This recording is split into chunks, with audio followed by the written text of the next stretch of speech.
Tim SAR gabungan, evakuasi korban yang terdampar di Pantai Selayar, ABK kapal mesin UE Jaya 2. Kami wartakan, korban KM UE Jaya 2 yang terdampar di Pantai Kayuadi Selayar, anak buah kapal berhasil ditemukan 1 orang, oleh tim SAR gabungan, 16 Maret 2024.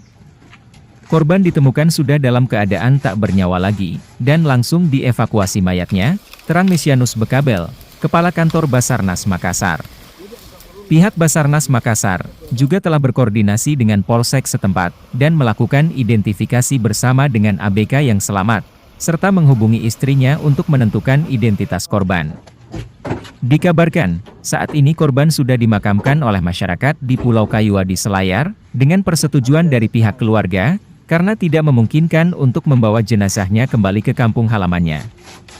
Saat ini, tim SAR gabungan masih terus melanjutkan proses pencarian terhadap 20 ABK UE Jaya 2, dengan mengerahkan KN SAR Kamajaya 104, dengan melibatkan 3 RIB, Rigid Inflatable Boat, perahu nelayan, dan bahkan sudah dibantu oleh TNI AU.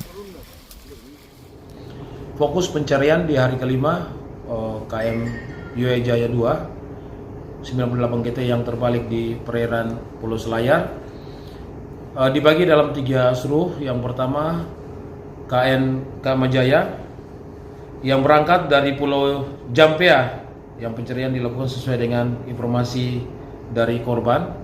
Ya, jadi kami mengikutkan 2 korban yang selamat untuk bisa membantu kami menemukan atau memberikan informasi terkait dengan korban teman-temannya yang menuju ke arah mana untuk penyelamatan, sehingga mempermudah tim pencari. Dan yang kedua, kami juga menggunakan RIB Posar Selayar sesuai dengan SAR map yang kami sudah kirimkan untuk melakukan pencarian penyisiran di beberapa pulau, dan juga ada menggunakan dengan 1 perahu nelayan untuk membantu membackup pencarian di sektor ketiga. Dan ini merupakan aksi daripada tim Basarnas, sehingga bagaimana bisa mengkolaborasi antara TNI Polri, masyarakat, dan pemerintah daerah untuk mencari korban-korban yang masih dicurigai atau masih... Demikian kami wartakan, Rudi Gemulia, dari Makassar, Sulawesi Selatan, melaporkan.